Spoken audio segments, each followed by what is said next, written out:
السلام عليكم يا أحلى متابعين. بنبدأ كلامنا بالصلاة على النبي عليه أفضل الصلاة وأتم التسليم، وما تنسوش دعمنا باللايك والشير للفيديو والاشتراك في القناة وتفعيل الجرس علشان يوصلكوا إشعار بكل جديد بنعمله.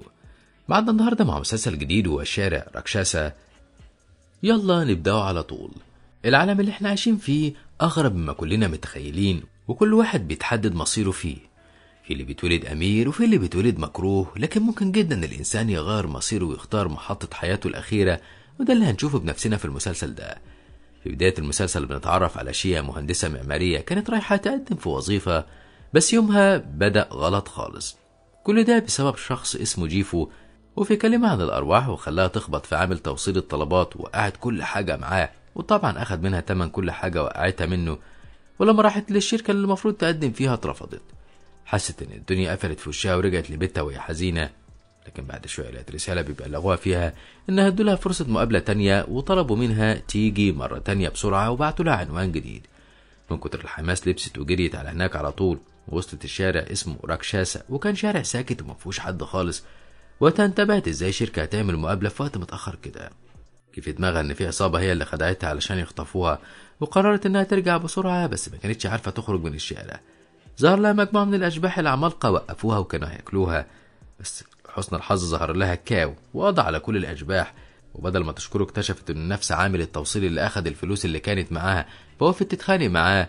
ولقوا أشباح تانية جايين يضربوا كاو علشان يستولوا على شارع راكشاسا، فمسك كاو سلاحه وضربوا بيهم من غير رحمة، وفضلوا يتقاتلوا مدة كبيرة جدا. وقائد الأشباح ضربوا بتعبان شبح قوي لحد ما وقعوا على الأرض. افتكر انه خلاص قضى عليه وخلص منه، بس كاو قال له ان جنرال شارع قداس وليه روح حارسة، وندى على تشيهو، فخرج وقضى على كل الاشباح. وشيا واقفه مذهوله ومش فاهمه اي حاجه، كانت في نفس الوقت مش عارفه مين دول وازاي وصلوا لها. وكان كاو وارث كل مهاراته من والده، هو اللي عرفه على عالم الارواح، وقالوا ان الشارع في عالم الارواح اسمه قداس، وكل قداس ليه جنرال مسؤول عنه بيحمي الاشباح اللي فيه من انهم يبقوا اشرار، وكمان بيمنع البشر من دخول عالم الأرواح، ويحمي شجرة البابودة الموجودة في شارع راكشاسا المسؤولين عنه. طلب منه يخلي باله من أخوه يحميه. وفي يوم سابهم والده ووالدته نايمين وخرجوا، ومرت الأيام ومرجعوش. فظهر لكاو شخص مسكه ضربه وقال له إنه حارس راكشاسا الجديد، وطلع الروح الحارس وطلب منه يضربه هو وأخوه. ولما عرف إن أخوه ملوش روح حارس، أمر الجنرال رجالته إنهم ياخدوه علشان يرموه في عالم البشر، لأنه مش بينتمي للعالم ده، وحبسوا كاو في أوضة علشان ما يمنعوش. قبل ما يوصلوا لبوابة عالم البشر، كان كاو حرق الأوضة اللي كان محبوس فيها، وخرج لحق أخوه وأخده من إيديهم، وقال إن مفيش حاجة هتفرقه عن أخوه، وهيفضل متحمل مسؤولية أخوه زي ما والده وصاه. وطلع بيه من البوابة لعالم البشر. وبنرجع تاني للوقت الحاضر بعد ما كاو قضى على الأشباح وأخد شيء عندهم جوه البيت. ولما فات فهموها إن شارع تشينهون اللي كانت فيه ده يعتبر حلقة وصل بين عالم البشر وعالم الأرواح. وأول ما سمعت إنها في عالم الأرواح انهارت من العياط وفكرت نفسها ماتت. هو طمنها وقال لها انها لسه عايشه، لكن لازم دلوقتي يمسح ذاكرتها ويرجعها لعالم البشر، فخافت منه وفضلت تهرب. لا اخوه معاها كارت جيفو، فاخدها كاو وركبها معاه علشان يرجعها لبيتها. وفي الطريق شرح لها ان عالم الارواح مختلف عن العالم البشري، وانها مش لازم تدخله من غير سبب. وكانت عايزه تعرف من العملاق اللي ساعده امبارح، فنادى على تشيهو علشان يعرفها عليه. قال لها ان دول كانوا بشر عاديين، بس وصلوا للمستوى ده بعد اختيارهم، وناس كتيره بتتولد معاهم روح الحارس، وفي ناس بتتدرب كتير لحد ما توصل لمستوى عالي علشان يبقى عندهم روح حارس. وهم بيتكلموا ظهر قدامهم عدد كبير من الأشباح، فضربهم بالموتوسيكل بتاعه وكمل طريقه لحد ما وصل شيا لعالم البشر، وأخد منهم في المقابل 10 يوان. قال لها إن طالما جيفو تواصل معاها يبقى هو كمان جنرال روحي.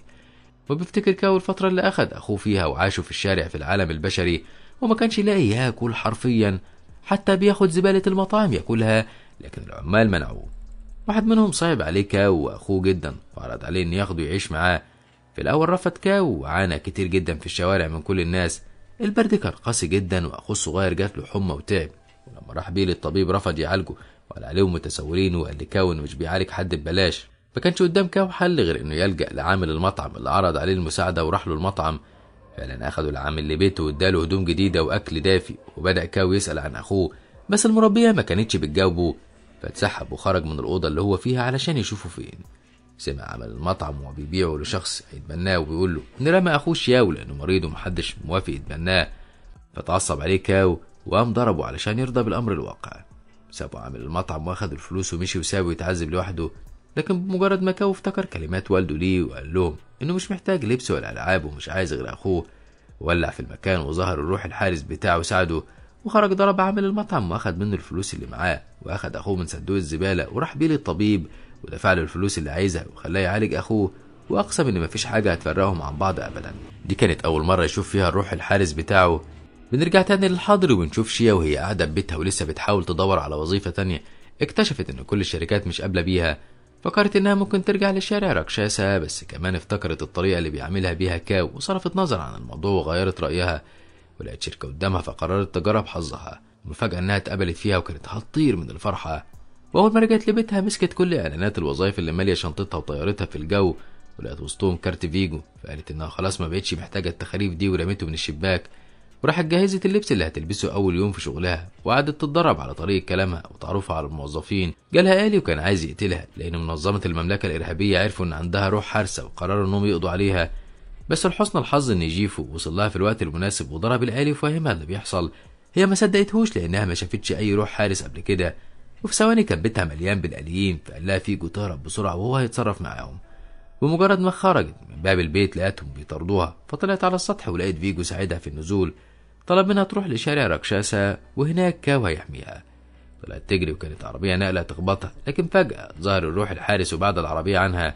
وقبل ما نعرف هي عملت ايه بعد كده وايه كان رد فعلها، بنكمل قصه كاو واخوه وهما لسه اطفال، وبنشوف كاو اللي كان رافض انه يشوف اي حد بيتظلم ويسكت. فاول ما شاف واحد مجرم بيضايق طفل صغير اخد اخوه اللي كبر شويه وراحوا انقذوا الولد. بقوا عايشين في الشارع، بس كاو كان منظم المكان وعامله كانه بيت على البحيره، بيغني لاخوه الاغنيه اللي كانت والدتهم بتغنيها له وهو صغير، وعايش على امل رجوع والده ووالدته في يوم من الايام. كان دايما بيحكي لاخوه عن والدهم وقوته. وفي يوم قربوا من شارع راكشاسا وشافوا شبح شرير ماسك بنت صغيره خرصه وبيضربها، بس الشبح كان قوي جدا ووقف كاو ما اتدخلش، لكنه لا اخوه هو اللي اتدخل. بكده ما كانش في خيار تاني قدام كاو، واخد اخوه شياو وخلى هيوتشي الروح الحارس بتاعه يقضي على الشبح. ولما الجنرال الجديد عرف برجوع كاو واخوه خرج لهم بنفسه، كان عايز يقتلهم وما ادالهمش فرصه يهربوا بيها. ظهر هيوتشي وقال له انه مش هيقدر عليهم، بس ما كانش فيه اي خيار واضطروا انهم يخوضوا المعركه دي، وللاسف اتضرب هيوتشي ووقع في الارض. ومسك الجنرال كاو وقال له انه لازم يفوق من الاحلام اللي عايش فيها، لان والده ووالدته مش هيرجعوا، لان من فتره بعت مجلس الارواح رساله بيطلبوا فيها القبض على شخص اسمه وانج فو لانه قتل والده ووالدته، وما قدرش كاو يتحمل الالم وفضل يصرخ. بنرجع تاني للحاضر، وكانت شيا وصلت لشارع راكشاسا ومعاها جيفو، ودخلوا قعدوا مع شياو لان كاو ما كانش لسه موجود، ورحب بيهم جدا على عكس كاو اللي اول ما شافها سالها ايه اللي رجعها لي. فهموا جيفو ان منظمه المملكه بتطاردها وعايزه تقضي عليها، وهو ما يعرفش السبب ولا يعرف عايزين منها ايه. ده غير انه اكتشف ان الاشباح بتغزو الشوارع وتاذي الناس، وكل ده برضه وراه منظمه المملكه. قال له كاو انه مش حارس ولا مربيه علشان يخلي باله من بنت. فاتضايقت شيا من كلامه وقالت له انها مش طفله صغيره وبتعرف تطبخ وتغسل وتعمل كل حاجه. قال لها طالما هتعمل الحاجات دي ليهم يبقى هو موافق انها تقعد معاهم، وبيعملها انها المربيه ويخليها تعمل كل الاعمال المنزليه، حتى قال لها انه يخليها تبقى تساعده في توصيل الطلبات للزباين. لما رفضت وطلبت انه يعملها كمستاجره، حب يخليها تصرف نظر عن الفكره دي، وقال لها ان الايجار مكلف وطلب منها مبلغ كبير. فجيته شيا ودفعت له الضعف مقابل ان هو اللي يخدمها، وفعلا خلته يعمل لها كل حاجه. زارهم فيجو وقال له ان الافضل دلوقتي لو يدربوها علشان تقدر تحمي نفسها وتعرف تستخدم روحها الحارسه. ولما جت تاني يوم تنادي على كاو علشان يحضر لها الفطار، قال لها ان اللعبه خلاص خلصت وده وقت التدريب. افتكر كاو وقت ما كان صغير، وبعد ما عرف ان والده ووالدته ماتوا صمم الجنرال ان شياو ما يفضلش في راكشاسا. فجه شيفو اخد كاو ووداه لاكاديميه لتنميه المهارات للايتام علشان يتدرب ويقدر يبقى جنرال شارع قداس. قرر كاو انه يهرب لان كل هدفه انه يرجع لاخوه، بس معرفش واتختمت قوته كعقاب ليه. اتلم عليه كل الطلاب القديمه وضربوه لحد ما جه زميله وانقذه من ايديهم، وكان معروف عنه انه عبقري. مسكهم ضربهم كلهم ووقف اتعرف عليه وقال له ان اسمه ليو. ولما عرف ان كاو عاوز يهرب علشان اخوه ساعده، وقال له ان عنده حارسين روح، واخدوه اتسلقوا برج الجزيره، وقال له ان البحر اللي بيحاوطهم بتصمم اصلا لغرق اي حد. لو نط من ارتفاع عالي قوي كده هيوصل للقاع في اسرع وقت، وهيلاقي تحت البحر الحقيقي اللي يقدر يعوم فيه ويطلع على سطحه. واكد عليه ان كل الكلام ده من تخمينه، ولو طلع مش صح فهيموت، بس كمان ممكن ما يبقاش قدامه فرصه تانية للهروب. اضطر كاو انه يجرب حظه ويحاول. فعلا نط وفضل يعوم ناحيه القاع، ولحسن الحظ ان كلام ليو طلع صح ونيجي كاو. ولما اداره الاكاديميه وصل لها خبر هروبه، طلب المسؤول انه يخلي الموضوع سر علشان محدش يعرف، خصوصا ان دي اول حادثه هروب ناجحه، وفكوا من ذكرياته المؤلمة ورجع لتدريب شيا، وكانت التدريبات صعبة جدا عليها ومش قادرة تستحمل لدرجة إنها قالت إنها عايزة تبقى خدامة أحسن لها من كل المشقة دي. بعدها راحت اشتكت لجيفو وقالت له إنها حاسة إن كاو بيضحك عليها وبيدربها تدريبات صعبة علشان يعقدها. لما وصفت له التدريبات استغرب إن هي دي التدريبات بس، كان عايز يزودها لها، فتعصبت وقالت له إنها مش عايزة تتدرب ولا تعمل حاجة وهترجع تاني للعالم البشري وتبقى براحتها. قال لها جيفو إنها لو عملت كده هتلاقي منظمة المملكة وراها تاني وهو اللي هيجي ينقذها. ده غير إن في مجرم مشهور ظهر من تاني اسمه هوانجفو، بس محدش شافه بعينيه لأنه شخص غامض. وأول ما كاو وشياو سمعوا الاسم بان عليهم إنهم متضايقين جدا لأنه نفس الشخص اللي قتل والدهم ووالدتهم. وبعد ما فيجو عرفها الوضع سابها ومشي وقال لها إنها حرة في قرارها، وقال لها كاو إن الشخص الضعيف ضعيف بقلبه، وأخد أخوه ودخلوا البيت وسابوها. دخلت وراهم، ولما جه الليل نامت في أوضتها وصحيت على صوتهم وهم خارجين. قال لها شياو إن في روح شريرة ولازم يخرجوا يقتلوها، وطلب منها تروح تتفرج معاهم. فعلا راحت على هناك. قال لها شياو إن أخوه ما كانش قوي كده في البداية، كان بيعتمد على مساعدة غيره ليه، وهو كمان كان بيعتمد على أخوه، بس بعد كده اكتشف إن الإيمان بالنفس والتركيز على القوى الداخلية بتخليه أقوى من أي حد تاني، فبقى يتدرب ويشتغل على نفسه لحد ما يقدر يوصل لمستوى ما كانش هو نفسه يحلم بيه. هي دي قوة القلب، ووقف ضرب كل الأشباح الشريرة اللي كانت بتهاجمهم. كلامه ده زود حماسها جدا وخلاها ترجع تاني للتدريبات وتتحسن كمان، ورجع تاني لذكرياته هو وأخوه. وقبل ما يوصل له كان الوضع خطر جدا في شارع راكشاسا، والأرواح الطيبة كل يوم بتحول منها لشرير وبتهاجم الباقيين. فكانت الأرواح الطيبة طول الوقت بتستخبى، وكانت البنت الخرصة اللي أنقذها هو وأخوه لسه معاه. الكل كان عايز يطردها من الشارع، بس شياو رفض وقال له إنها أخته مش هيتخلى عنها لحد ما كاو يرجع. أكد لهم إنها عمرها ما هتتحول ولا هتبقى من الأشرار. ومن ناحية تانية كان الجنرال بعت ناس تبعه علشان يدوروا على شياو ويطردوه تاني من شارع راكشاسا. أما كاو فكان ماشي في الشوارع وبينام في الأرض، واستمر كده الأيام علشان يوصل لشارع راكشاسا. كان قلقان على أخوه لأن شارع راكشاسا الفساد فيه عمال يزيد، وفعلا كان حراس الجنرال وصلوا لأخوه والبنت صديقته، ولما شياو وقف في وشهم ضربوه. فأتمنى لو كاو يكون موجود ويدافع عنه، فدعاءه اتحقق ولاجه مسك الحراس ضربهم. ففرح جدا شياو برجوعه وقرب من البنت صديقته وقال لها ان مفيش داعي تخاف لان منقذهم رجع. بس المفاجأة انه لقى البنت اتحولت لروح شريرة، بس يا ترى هتهاجمه ولا هتراعي انه صديقها، ويمكن ده يساعدها في انها تتخلص من الشر ده. وفي يوم شياو سأل شيا ان كانت حاسب بالروح الحارس قبل كده، لان هي الوحيدة اللي تقدر تشوفه في خيالها وتحس بيه. وقتها حست ان في حاجة غلط وسألت عن كاو لانه على طول مختفي. قال لها انه بيسأل عن حاجة شغلة باله. كان فعلا بيسأل في كل مكان عن هوانجفو، لأنه من بعد ما سمع جيفو بيقول إنه ظهر وهو عايز ينتقم منه. فحست شيا إن خبر ظهور المجرم ده مش حقيقي، وممكن تكون منظمة المملكة قصدها تطلع الإشاعة دي علشان كاو يبعد عن راكشاسا ويقدروا يوصلوا لها. طمنها شيا وقال لها إنه جنبها ومش هيسيبها لوحدها، بس طبعا ده ما طمنهاش لأنه مش جنرال ولا عنده روح حارس يقدر يساعده. وبتشوف جيفو اللي راح لكاو وقال نفس كلام شيا، ده غير إنه ما كانش مقتنع إن هوانجفو قتل حد، وقال له انه ما شافوش بعينه علشان يتهموا الاتهام ده. وفوق كل ده مش هيعرف يوصل له خالص. وكانت شيا لسه في البيت مع شياو ولقت عنكبوت عملاق جه يهاجم، فوقف شياو في وشه وطلب منها تدخل البيت وتسيبه وهيقضي على الوحش ده. العنكبوت كان قاصدها هي ورمى عليها شبكته كتفها بيها، فجاء شياو وطلع الروح الحارس بتاعته وقضى على العنكبوت، وطلع العنكبوت ده من منظمة المملكة وهي اللي بعتها. وبعد ما شياو شاف العنكبوت بيموت وخرج منه بيض كتير، افتكر اللي حصل له زمان وقت ما صديقته الخرصة اتحولت لروح شريرة، فضربها كاو ومسكها يوجين كتفها قبل ما تأذيه. بس شياو فضل يعيط وقال له انها اخته وانها الوحيدة اللي بتحبه وكانت بتهتم بيه وقت ما كان لوحده من غيره، وقال له انها مش شريرة ولا عمرها تبقى شريرة. وطلب من كاو انه يخلي يوجين يسيبها، وفضل يضربه برجله علشان يسيبها. بس يوجين قال له ان الكراهية ملت قلبها ومش هترجع تاني ابدا زي ما كانت، وافضل مساعدة ليها انهم يخلصوها. لكن شياو رفض وفضل يترجى اخوه لحد ما امر يوجين ان يسيبها. ولما ده حصل هجمت على شيا وحاول يوقفها وفكرها بنفسه من غير اي فايدة، وقتها امر كاو يوجين انه يقضي عليها خالص. حزن شياو عليها وده خلاه يقول لكاو انه بيكرهه وبيتمنى اليوم اللي يقدر فيه انه يهزمه ويقضي عليه زي ما عمل مع اخته. فانتهز كاو الفرصة وشجعه انه يبقى اقوى ومسك ايده علشان يتدربوا مع بعض. فعلا شياو بقى قوي جدا، وعلشان يعوض عدم وجود الروح الحارس عنده صنع آلي يساعده في القتال. وده الكلام اللي قاله لشيا لما افتكرت ان اللي ساعده في قتل العنكبوت هو الروح الحارس بتاعته. رجعت طلبت منه انه يصنع لها هي كمان آلي لانها مش عارفه تتواصل مع الروح الحارس بتاعها. وكان كاو وجيفو وسطه وقالوا لها ان الروح الحارس عنده قوه وامكانيات كتيره مفيش حاجه ممكن تغني عنها، وعلموها ازاي تستدعي الروح الحارس الخاص بيها. فضلت تتدرب لحد ما زهقت واتضايقت من طريق كاو ليها، بس قررت انها تستحمل في سبيل انها تنجح، لحد ما كاو اقتنع ان الطريقة دي مش هتنجح ومفيش اي تقدم بيحصل خالص.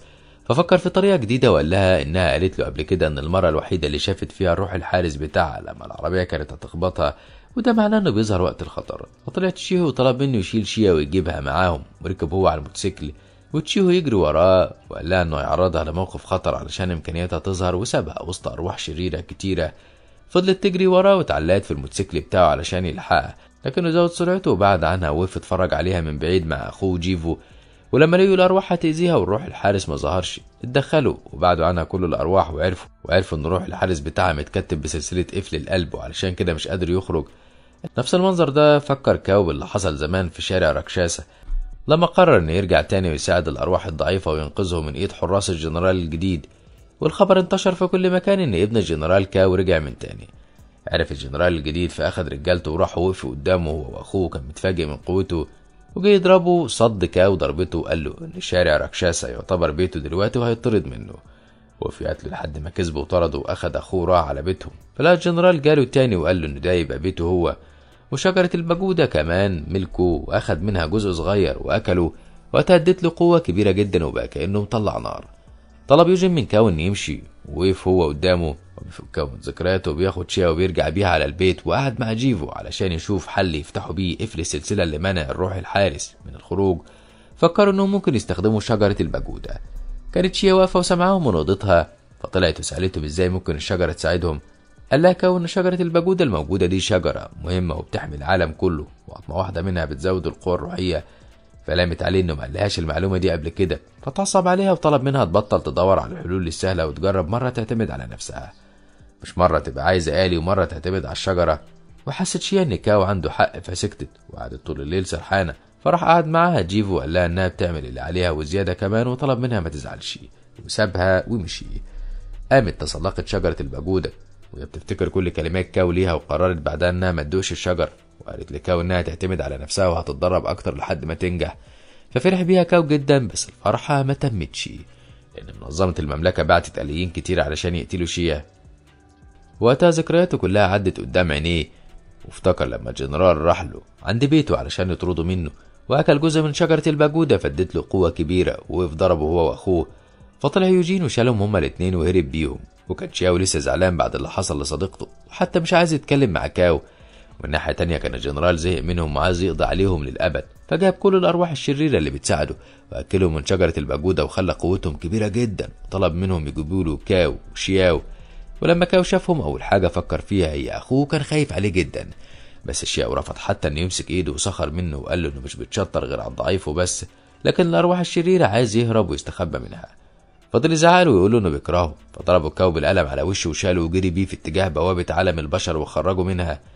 قال له ان شارع راكشاسا مسؤوليته هو لوحده ويتحملها، واتمنى له انه يعيش بشكل كويس، وسابه ورجع للارواح الشريره والجنرال. ده نفس اللي بيحصل في الوقت ده، لان الآليين بيخربوا في شارع راكشاسا ويهاجموا الارواح الطيبه. فطلب كاو من شياو انه يخلي باله من شيا، لانه لازم يسد الفتحه اللي بيخرج منها الآليين علشان يقضي عليهم. وفضل جيفو واقف مع شيا بيتفرج لحد ما قالت له انه لازم يساعده بسرعه. فسمع كلامها، وحتى شياو طلع الآلي بتاعه وساعد لحد ما قضى على الآليين. وقتها بصت عليه شيا وقالت ان كلهم اقوياء ما عدا هي، وبالرغم ان عندها الروح الحارس بس هما اللي بيحموها. وبدأت تبقى زعلانه من نفسها. جالها كاو وبدل ما يهون عليها او يشجعها قال لها انها انسانه ضعيفه وعديمه الفايده ومش بتحاول انها تطور من نفسها ابدا. فتعصبت عليه وقالت له انه انسان مغرور، وقطع كلامه وصول وحش جديد علشان يقضي عليها. فوقف كاو في وشه وقال له ان اليوم شكله طويل ومش هينتهي بسهوله. المره دي شياو هو اللي افتكر لما كاو طلعه لعالم البشر، وفضل يعيط ويقول عليه انه خرجه لانه عايز يبقى بطل لوحده، وانه لازم يرجع لراكشاسا علشان يهزمه ويخليه يحس بالالم على اللي عمله مع صديقته. اللي ما كانش يعرفه ان كاو فعلا كان عمال يتألم، لان الجنرال ورجالته عمالين يضربوه ويعذبوه علشان يعرفوا مكان اخوه ويقتلوهم هما الاتنين. ولما لقوا كاو مش عايز يعترف بمكانه وقال لهم انهم مش هيلاقوه في شارع راكشاسا كله، ففهم الجنرال ان شياو في عالم البشر، وامر الارواح الشريره انها تخرج تجيبه مع ان ممنوع خروجهم لعالم البشر. وفعلا بمجرد ما خرجوا من البوابه لقيوه وكانوا متخفيين. واول ما شياو حس بيهم فكر في حاجه تساعده، وفجر كل مصادر الميه علشان يحدد مكان الارواح، وفعلا نجح في ده وضربهم كلهم، ومسك واحد منهم واستغله في انه يدخل بيه الحاجز لشارع راكشاسا. اول ما وصل للجنرال ما كانش الجنرال متخيل ان ممكن طفل قده وما عندوش روح حارس يقدر يعمل كل ده، ولا شياو بيقوله ان اخوه مش هيموت غير لما يهزمه هو الاول وياخد منه حق صديقته. فاشياو هو كمان من ذكرياته على صوت كاو وبيقول له ان الوحش اللي قدامهم قوي جدا وغالبا حد بيتحكم فيه من على بعد، وطلع شيهو يواجه الوحش ومسك هو شيه علشان يحميها، وبعد ما بعد عن مكان الضرب راح ينقذ الارواح الطيبه في شارع راكشاسا من ايد الوحش، ونجح في انه يبعد بعيد عنه. وظهر الشخص اللي من منظمه المملكه واللي كان بيسعى ورا شيه ووقف قدامها وقال لها انه مر بحواجز كتيره علشان يعرف يوصل لها، لأن حاجز راكشاسا نفسه صعب جدا اختراقه. كانت شيا مستغربة إنه مر بكل ده علشان يوصل لها، وسألته عايز منها إيه. قال لها إنه جاي علشان يقبض عليها، فاستعد الشياو وطلع سكينته علشان يهاجمه لو قرب من شيا، فسخر منه الشخص ده وقال له إنه مش قده والأحسن ليه إنه يهرب من قدامه. شياو ما عملش كده وافتكر الوقت اللي راح فيه للجنرال القديم وقف في وشه علشان يدافع عن كاو. قال الجنرال إن وقت ما أخد قرار بالرجوع لشارع راكشاسا كان قرار بالموت، وضربه ضربة طيره فيها، وقال له إن البشر ضعاف جدا وأغبياء كمان. وحاول كاو إنه يفوق أخوه وطلب منه يهرب من المكان بسرعة، بس شياو رفض وقام وقف وهجم على الجنرال من ناحية وكاو هجم من الناحية التانية. راح الجنرال مسكهم هما الاتنين ضربهم، وقال لشياو إنه هيديله فرصة يقتل فيها أخوه وهيساعده أكتر وهيمسح ذاكرته، هيخليه ينسى كل حاجة ما عدا كرهه لأخوه، ولو قتلوا هيسمح له يعيش معاهم. نده كاو على يوجين علشان يمنعه، بس الحارس اللي مع الجنرال وقف قتله. للأسف الجنرال مسح ذاكرة شياو واداله سكينة وطلب منه يقتل عدوه. قرب شياو من كاو وحاول يقتله، ضربه كاو بالقلم وفضل يهرب من طعناته. ولما جه يوجين يلحقه مساعد الجنرال رماه بأسهم كتيرة لحد ما خلاه يقع على الأرض. وقف شياو قدام كاو وقال له إنه بيكرهه ولازم يقتله. قبل ما يطعنه بالسكينة فضل يعيط من غير ما يعرف السبب، فبصله وسأله هو مين، وبيفوق من ذكرياته بيبص على كاو علشان يساعدهم، بس بيلاقيه مشغول جدا مع الوحش اللي كان مش عارف يقضي عليه. فبيطلب من شيا انها تستخبى ورا الشجرة، ووقف هو يقاتل المجرم، بس اكتشف ان المجرم سريع جدا لدرجة انه جه من وراه من غير ما يحس بيه. حتى الآلي بتاعه اتكسر وبقى مش نافع، فاضطر انه يستخدم اخر كارت عنده ويقاتل باستخدام الحركات القتالية اللي يعرفها، بس كان عمال يتضرب وكان هيموت خالص. فقال لشيا انها لازم تهرب. هي ما قدرتش تعمل كده وقررت انها تاكل من الشجره واستحملت طعمها البشع، بس بعدها حست بألم مميت وصرخت لانها ما كانتش قادره تستحمل وخرج منها طاقه. وصلت لعالم البشر. لما هديت اكتشفت انها اخيرا نجحت وسلسله قفل القلب اتكسرت، وخرج الروح الحارس وكان شرس وقوي جدا وعمال يخرج طاقه كبيره جدا في كل مكان، وشيا ما كانتش عارفه تسيطر عليه خالص. لسه بتتواصل معاه خرج طاقة على شجرة الباجودة، دمرها واتسحب ليها كل الأرواح الموجودة، وفضل شياو ماسك في صخرة علشان ما يتسحبش في الشجرة. وقال المجرم لشيا إنها لو عايزة تعيش فلازم تمشي معاه. ورجع تاني شياو لذكرياته وقت ما كان بيعيط وهيطعن كاو وما كانش فاهم ليه. قال له كاو إن أخوه فكروا بكل حاجة عاشوها مع بعض وإزاي كان بيهتم بيه ورباه لحد ما كبر. قرب من الجنرال وحرك إيده وخلاه يطعن كاو ووقف يضحك. قال شياو ان قلبه حزين على اللي حصل مع انه مش فاكر اي حاجه، وفضل يقاوم الضلمه اللي في ذكرياته لحد ما افتكر كاو فاخده في حضنه وفضل يعيط. وقتها قرب منه الجنرال علشان يسكته، بس خرجت منه قوه كبيره جدا بعدته. كان مستغرب انه بالقوه دي مع ان ما عندوش روح حارس. قال المساعد بتاعه انه اكيد وارث موهبه والده بس ما كانتش ظاهره. في الوقت ده كان يوجين خرج كل الاسهم من جسمه وحضرت ارواح الجنرالات كلها. قال لهم انه موافق ومستعد للموت، بس هو كان مع كاو من هو طفل صغير وشايف انه هيبقى بطل، وترجى تشيهو انه يبقى معاه مكانه. وفعلا وافق تشيهو ووقف مع تشياو وقتل الجنرال والمساعد بتاعه. قبل ما نعرف ايه اللي حصل زمان تعالوا نعرف ايه اللي بيحصل دلوقتي، لانه كان خلاص هيقع في الشجرة. فوقفت شيا مسكت ايده علشان تلحقه. كان كاو بيدور على فيجو علشان يساعده في حل المصايب اللي حصلت. لقاه نايم على الارض، ولما قرب منه علشان يصحيه لقاه ميت وسايب له رسالة بيحذره فيها انه منظمة المملكة مش هي الوحيدة الشريرة. فسابه ورجع بسرعة على شارع راكشاسا. لحق أخوه مسكه بقوة واداه تاني لشيا ووقف قاتل المجرم اللي لقاه تحول لوحش قوي. قال له كاو إنه هيدفعه الثمن كبير على كل تصرفاته، وطلع له تشيهو وخلاه يضربه. فهرب المجرم قبل ما يموت، واستدعى كاو روح حارس تاني وخلاه يساعد تشيهو ويكتفوا روح حارس شيا علشان يسيطروا عليه. وتفاجئ بفيجو واقف قدامهم، هو اللي سيطر على شجرة الباجودة وأنقذ كل الناس، وقال لها إن الروح الحارس بتاعها مدمر ولازم تسيطر عليه بسرعة. وكان كاو عايز يوقفه علشان يعرف منه إزاي كان ميت وبعدين فاق، بس كانت قوته خلاص بتنهار لأنه مستدعي حارسين في نفس الوقت. حتى الروح الحارس بتاع شيا كمان وقع على الأرض، بس هي فوته وقال لها إن اسمه ليشوان وهيحميها ويفضل جنبها. وسابها شيا واقفة معاه وأخد أخوه وراحوا قعدوا بعيد عنها. افتكر لما طعن اخوه ووقف قاتل الجنرال بنفسه وفضل يضربه لحد ما كسر بيه الدنيا، وعشان الجنرال يهرب منه خرج كل الاشباح الشريره المسجونه. بس اللي حصل انهم اتلموا عليه هو، وبعد ما خلص منهم قام وطلع جيش كبير، وبرضه الجيش اتقلب عليه فطلع المساعد بتاعه، وعلى بال ما خلص عليهم كان مات واتجنن الجنرال وبقى بيهلوس. اخدوا شياو ورماه في عالم البشر والكل قال عليه انه مجنون، وبكده بقى شياو حاكم شارع راكشاسا من جديد.